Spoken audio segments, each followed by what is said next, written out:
ladies and gentlemen. I hope you've had a lovely evening so far. I know the girls who've just done their speech, it was great, slightly tame, so we've got a big crowd of guys here now to show you the other side. Without further ado, I'd like to pass you over to a few of Hiatham's friends. I'm going to give you a quick talk about how they met him and a few of the things he's been up to in his a few years of life. Hello there, ladies and gentlemen. Thank you for coming. Now, down to business. When I first met Hiatham, it was my first day at my new primary school. I was somewhat nervous. My mother had dressed me in shorts, and I was quite self-conscious of my chicken legs.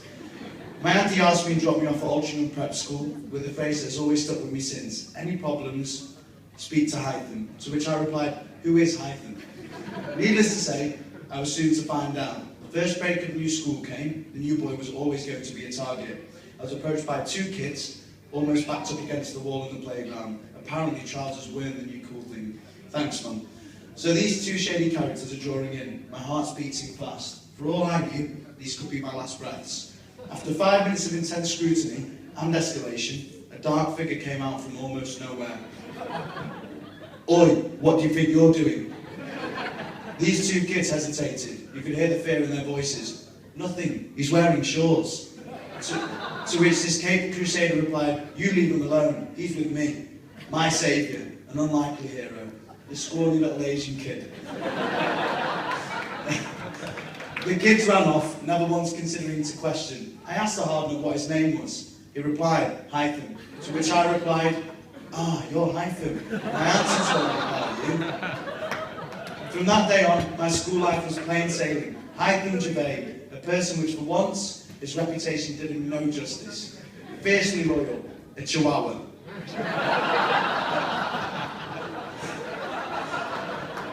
On the other hand, secondary school brought new challenges, an attempt to fit in.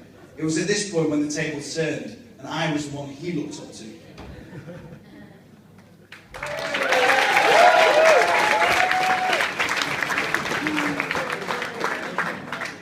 Hiatham Javed earned a reputation as Asian David Beckham. We've seen the shaved head, the Alice band, short and spiky, yet somehow he's settled on this. More akin to Asian Lady Gaga. Be prepared, Natasha. Currently we refer to him as Old Money. Due to his fixation upon passing himself off as being born and raised in Mayfair. The public school boy, whose activities at university were rowing club. Posh kid. As we were growing up, we felt we had to ground Hiatham when he got too big for his boots. We considered ourselves once to bring him back down to earth. He's a slow learner. It took him 7 times to pass his driving test. We found out 6 months ago, as he passed in secret, sick of our jibes about his poor driving. Somehow, I don't think his joyriding days at 17 helped him out much. At the risk of threatening his squeaky clean image, a brush with the law for his fast and furious days turned this once raw young gun into the legal eagle we see before us today.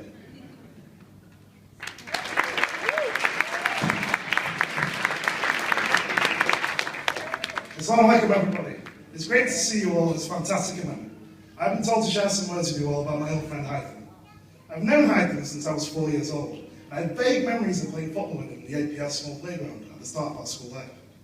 Hiatham and his family then moved to Saudi Arabia, and I didn't reconnect with him until we were 13. Truth be told, Hiatham still looked the same at 13, as he was still just as small as he was when I had seen him 9 years earlier. From then on, as a group, we've been inseparable. To be honest, Hiatham is more like a brother to me than a friend, and just because he is my closest friend does not mean he is perfect. I can recall one time when me and Ibby visited him at Birmingham University. In Manchester, we always openly mocked each other about everything, and Hiatham was usually the butt of most of our jokes. Hiatham was obviously very, very worried about this, and as soon as we arrived, Hiatham took us to another room to tell us that we could not mock him in any way, and that things here were very, very different. After leaving the room, we were shocked to see that Hiatham's friends were literally rolling out the red carpet for us, because we were Hiatham's friends. Sorry. From then on, I knew he would one day be a community leader. On to London as Hiatham finished his degree at Queen Mary. I was still there in my last year at university. We had some truly great times. Hiatham literally lived in my flat, and my sister used to cook for him daily. We got a job together in a sales company, and we spent the whole summer getting paid and doing nothing. We were known as the Rajasthan Royals. On a serious note, I could not be happier for the both of you today. A wedding day is something to remember for the rest of your life, but it only starts here. Every day will get better and better, and having a wife is the most special thing a man can do. Natasha, welcome to the family. You look truly stunning tonight, and Abiba and I are overjoyed to see that Hiatham's chosen such a fantastic man.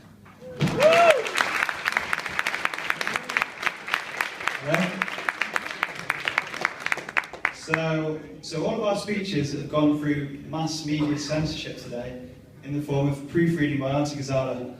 So I hope you've considered them halal thus far. I've known Hive since he was in nappies. He was 10 at the time. But he's come a long way since then, and I'd like to attempt to give him some words of wisdom on his new journey. I'm no relationship guru, but I do have a couple of tips, because I watched a few Indian films. The first one is about communication. As you know, in a lot of movies, Shah Rukh Khan is always becoming between two women. There's always an issue with communication somewhere, so I hope you guys can always discuss any worries you have. You all know Hiatham can't keep his hands off his phone, so he'll never have an excuse for not being contactable. The second thing is trust. In all these movies, there's a lot of trust issues, and Shark is always getting in trouble. So in order to avoid these things, you guys should always have confidence. So whatever you say to each other will always stay between each other. Whatever fights or misunderstandings you have should be kept between you two. So basically, what that means is whenever you guys come to us for help, we're not going to help. The final thing is being best friends, and you guys showing you are best friends. It's so important to be able to tell each other everything. I know you guys are best friends because none of the rest of us ever get to see him. So I hope you continue to be best friends, and always remember, in a lot of the films, Shark always ends up with the girl he's been friends with. And I'd like to finish by praying my good friend Perry a bit here. I was never a religious person until I got married. Then I realised there really was a hell.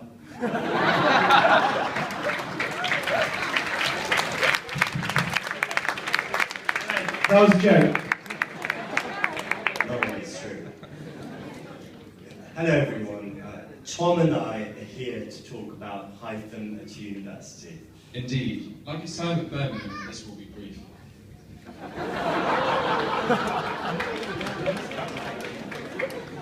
I always thought the first time I'd be speaking about Hiatham in a public place would be a tribute speech following his receipt of the most fashionable award from Asiana magazine.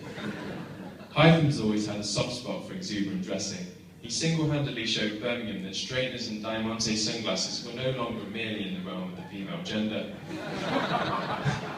In many ways, university for Hiatham was more Cavalian Calvin Klein than commercial contracts, even if it meant spending his textbooks money in Selfridges. Quite. As you may well know, Hiatham has always been the flowery character. I suspect Hiatham heard style over substance, and rather than seeing it as an observation, took it as a challenge. The real challenge, however, was getting Hiatham to turn up to lectures. Rest assured, this was not the only obstacle that Hiatham has faced. One particular story springs to mind. Hiatham, trying to address style over substance allegations, spent more than 2 weeks slaving over his criminal justice project. By carefully balancing his film audition commitments with his ongoing evening classes in the modern context of sumptuous hair and eyelashes, he was able to complete the essay. In many ways, it was perfect. It demonstrated a legal nous, an attention to detail, an intellectual perspicacity framed with a structure befitting a man of Hiatham's caliber. Unfortunately, all these characteristics were rendered irrelevant by one key flaw. Hiatham forgot to submit the essay. The good news for us was that he moved to Queen Mary. The good news for Hiatham is that the deadline date for his wedding is today, and he's here. Indeed. It's even better that he's found a girl like Zadasha, with whom he can share the journey of marriage. Unconditional love. Support. Care. Romance, which will no doubt continue to blossom eternally. and hair straighteners. In all seriousness, with Hiatham's evening classes drawing to a close, nothing left within sight to straighten, and his cameo film appearances few and far between, he now has the time to focus on the important things in life, like friends, family, a healthy and prosperous future, and seeing his favourite male friends in white skin-tight jeans.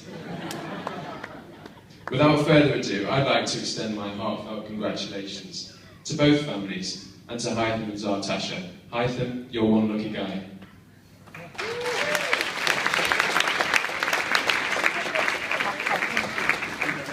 From me, Hiatham, thank you very much for letting us be a part of this. It's truly been an honour to share this day with yourself, Zartasha, your lovely family and friends. And I'm really happy for you, mate, and I hope you have a wonderful night together.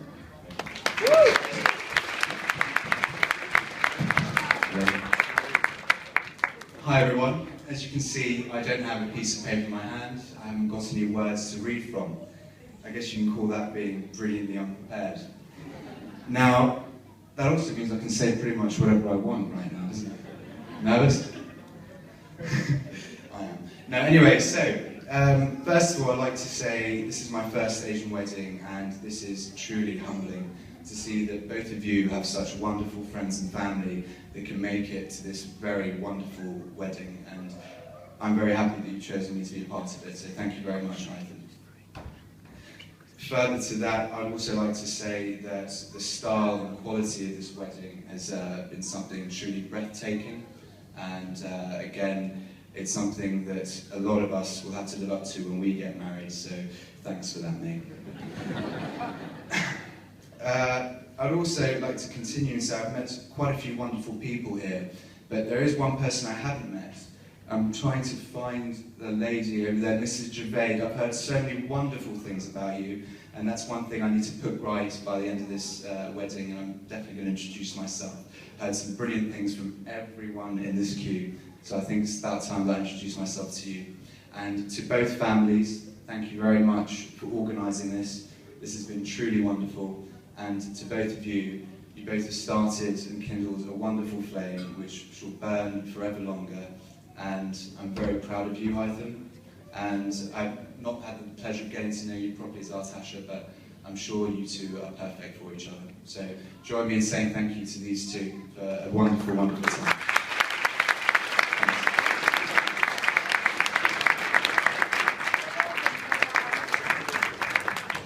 Joking aside, I'm sure I speak on behalf of all of us here today when I say that this has been a fantastic function. We thank both the Javaid family, Auntie Ghazala and Uncle Javaid, and the Arshid family, Uncle Arshid and Auntie Nazra, for having us as guests to witness the birth of a magical new journey, and the coming together of a beautiful union. A woman dreams of a perfect man, a man dreams of a perfect woman. Having seen both Zartasha and Hiatham today, we can see that Allah created them both to complete one another.